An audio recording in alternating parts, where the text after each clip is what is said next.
Build your own LinkedIn profile banner in Canva using my template. The same principles here apply to other image editing apps such as Adobe Spark, Trello, PicMonkey, etc. I'm here in the Canva web app using the free version. The first step is to create a project. But first, is there a project template already available? I'll type into the search area and see. LinkedIn banner appears available, but note the dimensions. They don't match LinkedIn's own recommendations of 1584 by 396 for some reason. So let's create our own using proper dimensions. Here's our new project. I'll navigate to Uploads icon at the far left to see assets I've already brought into Canva. First, I'll click on my high-resolution background image, then scale it to fill the artboard. Among my assets is a single image of my template. Let's pause and review the design of this profile banner template, okay? It applies to both desktop and mobile views of your LinkedIn profile. The red striped area in the lower left is where your round headshot image intrudes, so don't put any important content over there. The rest of the template, marked by alternating green and white columns, is safe and unaffected by that round headshot. So let's summarize. Note the 7 green or white columns. The unsafe zone is 3 wide. The safe zone is 4 wide. So 3:4 ratio is easy to remember and important. Height-wise, the template's divided into 5 rows, with only the top row, the top 1/5, completely safe all the way across. Let's place my one-piece, perfectly proportioned PNG template on top of the background image. I'll gently tug the corners and snap it into place. It remains transparent and movable until I click off of the artboard. Suddenly, it's no longer transparent or movable. Because it touches all 4 sides of the artboard, Canva makes this layer the new opaque background image. And when I delete it, the previous background is also gone.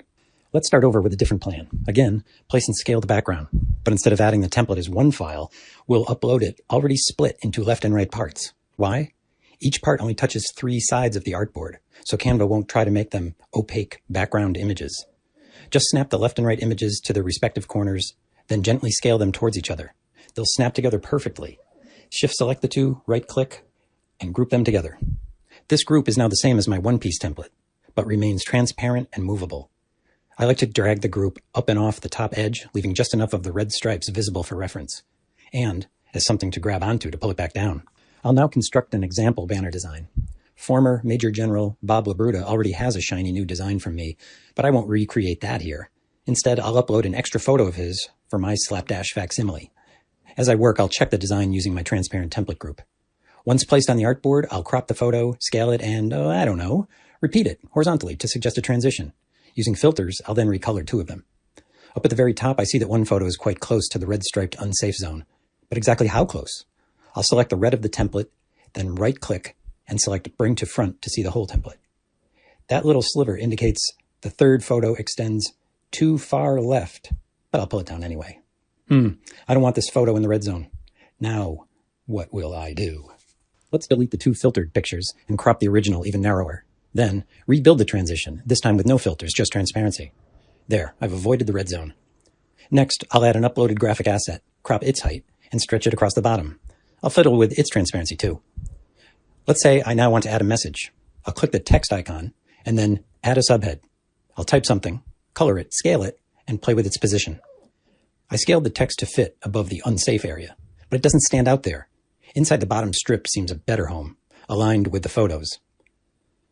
I'll wrap it up now by branding it with my logo, tucked neatly into the corner. One last drag down of the template shows that all is well.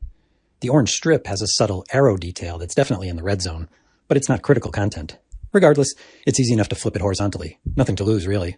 One last transparency tweak, then delete or drag off the template layer.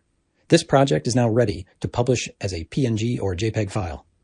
All that remains is to use it in LinkedIn to replace your existing profile banner. I want you to revisit your LinkedIn profile to see if it's up to snuff. If it's not, use my free template in an app like Canva and create something that best represents you. Remember to download my LinkedIn banner template here as a one-piece file and as left and right files. Need more help? Connect with me on LinkedIn, and we can message there and discuss any further steps to create whatever you need. Cheers.